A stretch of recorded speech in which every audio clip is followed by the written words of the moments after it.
अस्सलाम वालेकुम वरहमतुल्लाहि वबरकातुहू। जी तमाम दोस्तों, आप सबको कैसे हैं? तो अपना हाल कमेंट सेक्शन में ज़रूर बताइएगा और हमारे चैनल को सब्सक्राइब ज़रूर कीजिएगा। आपको बताते चलेंगे, हमने कुछ अरसा कबल 3 से 4 माह कबल दुकान बनाई थी, जिसमें हमें नुकसान हो गया है। चलो कोई बात नहीं, नुकसान तो होता रहता है। आपको ये बात बताते चले कि हमें नुकसान कैसे हुआ, हमने क्या नतीजा निकाला है, उस नतीजे के पर पहुँचे हैं। आपको भी वो बता दें ताकि आप भी वो गलतियाँ ना करें जो हमने की हैं।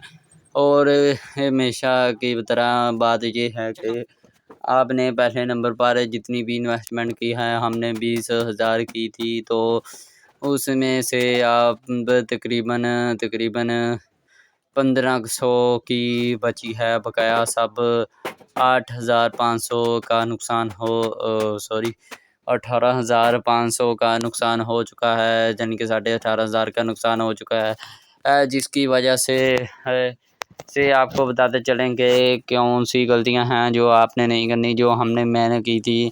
आपको ये बात बताते चलेंगे, पहले नंबर पर आपने किसी को दान नहीं देना, दान नहीं देना। और हमारा बहुत सा नुकसान इस वजह से भी हुआ कि हमारी बहुत सी अशिया ख़राब हो गई। आपने हद से ज़्यादा बहुत ज़्यादा ख़रीदारी नहीं करनी, मतलब वो अशिया ही ख़रीदनी है जो ज़्यादा जिसकी मांग हो। और हमने वो अशिया ख़रीदी थी जिसकी ज़्यादातर मांग नहीं थी। हमने वो पापड़ ख़रीदे थे जो ज़्यादा नहीं बिकते थे। और उसके बाद आपने ऐसी अशिया नहीं ख़रीदनी जिसके की मार्केट में मांग ना हो। मतलब जो बच्चे लेना पसंद नहीं, खाना पसंद नहीं करते, जो बच्चे ज़्यादा मांगते हों वही पापड़ लाएं और बिस्कुट वगैरह जो भी आप लाएं। तो और उसके बाद आपने खुद नहीं खानी।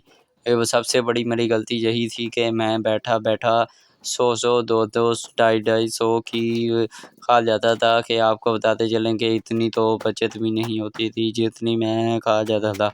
और इसी वजह से लगता है कि हमारा नुकसान हुआ है। चलो कोई बात नहीं, कहते हैं कि इंसान गलतियों से सीखता है। वो अंग्रेज़ी का एक जुमला है, लर्न योर मिस्टेक, अपनी गलतियों से सीखें। तो हमने अपनी गलतियों से सीखा है, तो हमने कहा कि इस फ़िक्रे को मज़ीद निखार दिया जाए। अपनी गलतियों से सीखें नहीं बल्कि दूसरों को भी सिखाएं और दूसरों को भी बताएं ताकि वो ये गलती ना कर पाएँ। और आपका बहुत बहुत शुक्रिया, इतनी अच्छी मालूमात हमने आपको दी हैं। आप अगर फिर भी हमारे चैनल को सब्सक्राइब ना